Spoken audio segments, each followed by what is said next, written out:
সেদিন রাস্তা ধারে ধাবাতে তড়কা রুটি খেয়েছিলাম, অসাধারণ খেতে হয়েছিল। বাট বারবার তো ধাবায় গিয়ে তড়কা রুটি খাওয়া যায় না, তাই ভাবলাম বাড়িতে বানালে কেমন হয়। তার রেজাল্ট আপনাদের সামনে ভালো হয়েছিল, তাই রেসিপিটা আপনাদের সাথে শেয়ার করছি।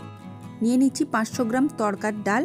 সেটাকে 5 থেকে 6 ঘন্টা ভিজিয়ে রাখতে হবে। তারপর প্রেসার কুকারে 6টা সিটি দিলেই রেডি। মশলা বানানোর জন্য লাগবে সর্ষের তেল, চিনি, গরম মশলা, তেজপাতা, কাঁচা লঙ্কা, তার সাথে তড়কা মশলা, পেঁয়াজ, আদা রসুন পেস্ট 1 চামচ, 2টো টমেটো কুচানো, রেড চিলি পাউডার, নুন, হলুদ, জিরের গুঁড়ি আর ধনে গুঁড়ি।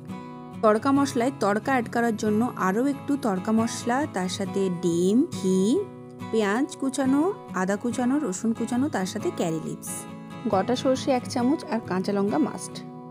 এরপর কড়াইয়ে সরষা তেল দিয়ে সবের প্রথমে সেখানে একটু চিনি দিয়ে দিতে হবে। চিনি থেকে রং উঠলে তেজপাতা দিয়ে দেবো।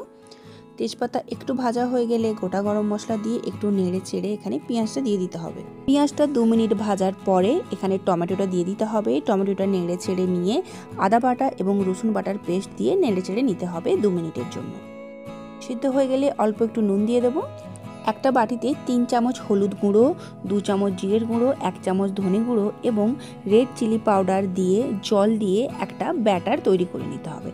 এরপর কড়াইতে যে মশলাটা ভাজা হচ্ছে তাতে এই ব্যাটারটা দিয়ে নেড়ে চেড়ে নিতে হবে।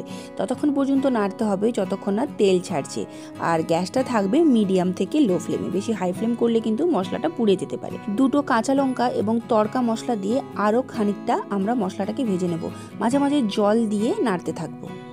একটা বাটিতে 3টা ডিম ফাটিয়ে অল্প নুন দিয়ে ভালো করে ডিমটাকে ফাটিয়ে কড়াই ভেজে নিতে হবে। ডিমটাকে ঝুরি ভাজা করতে হবে। ডিমটা যতক্ষণে ভাজা হবে ততক্ষণে আমরা মশলার মধ্যে যে তড়কা ডালটা সিদ্ধ করে রেখেছিলাম প্রেসার কুকারে, সেটা দিয়ে ভালো করে নাড়িয়ে চাড়িয়ে নেব। একটা সুগন্ধ উঠবে, সেই মুহূর্তে আমরা ডিমটা দিয়ে দেবো। এরপরে যে তড়কা সিদ্ধ করার জলটা রেখেছিলাম সেই জলটা এর মধ্যে দিয়ে দিতে হবে। এতে করে ফ্লেভারটা অনেক ভালো হবে। আপনারা চাইলে গরম জল করেও দিতে পারেন। 5 মিনিট হাই ফ্লেমে ফুটবে। ওদিকে একটা প্যানে আমরা সরষের তেল দিয়ে তাতে সর্ষের ফোড়ন, শুকনো লঙ্কা দিয়ে, ক্যারি পাতা দিয়ে, তার সাথে পেঁয়াজ কুচানো, আদা কুচানো, রসুন কুচানো দিয়ে ভালো করে ভেজে নেব। এদিকে তড়কার মধ্যে আমরা একটু ঘি অ্যাড করব আর এই মশলার মধ্যে একটু তড়কা মশলা অ্যাড করব।